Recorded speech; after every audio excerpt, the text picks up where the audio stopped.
AJ has no chance against Moses Itauma, says Carl Froch. And let me counterpunch. Yeah, the Cobra has struck again, people. And for me, I think, he's going to have it out for Anthony Joshua as long as Anthony Joshua fights. Hell, maybe past that. And I'm going to tell you why. You remember Andre Ward? Andre Ward beat Carl Froch, and Carl Froch hasn't had anything positive to say about Andre Ward ever since then, to this day. Does AJ stand a chance against Itauma? Yeah, he does. Of course he does. He knows, for one, he knows him, but so does Itauma. They know each other. But him saying that, I feel that there is some truth to that, but I do think that you can't help but to understand the relationship, the history between Carl Froch and Anthony Joshua. You know what I mean? That is deep-rooted animosity. You know what I mean? Straight up. I just think that Carl Froch is like, look, I don't like AJ. AJ's done more than me. And, there's a little bit of jealousy, but I don't think that he's more talented than a lot of fighters. And, because of that, I think Carl has it out for him. It's more like, again, wishful thinking. He wants Moses to do a number on AJ to get him out of the sport. But here's the thing. Moses Itauma still hasn't got hit yet. That's what I will say.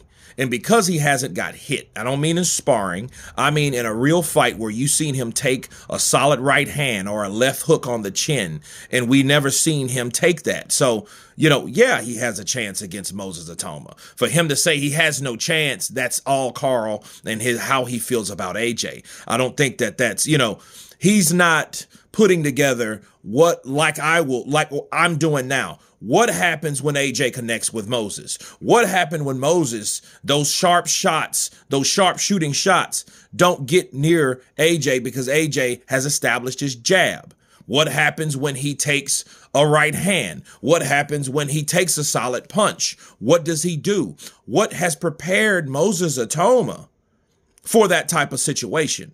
And the answer is nothing. Nothing has prepared him for that because he's never been in that situation. That's how some of these fighters, these badasses, that they're so used to destroying their opponent, once they get hurt, they're clueless. They don't know to clinch. They don't know to grab. They don't know to stall. They don't know to walk around the block. They don't know how to elude. They don't know any of that.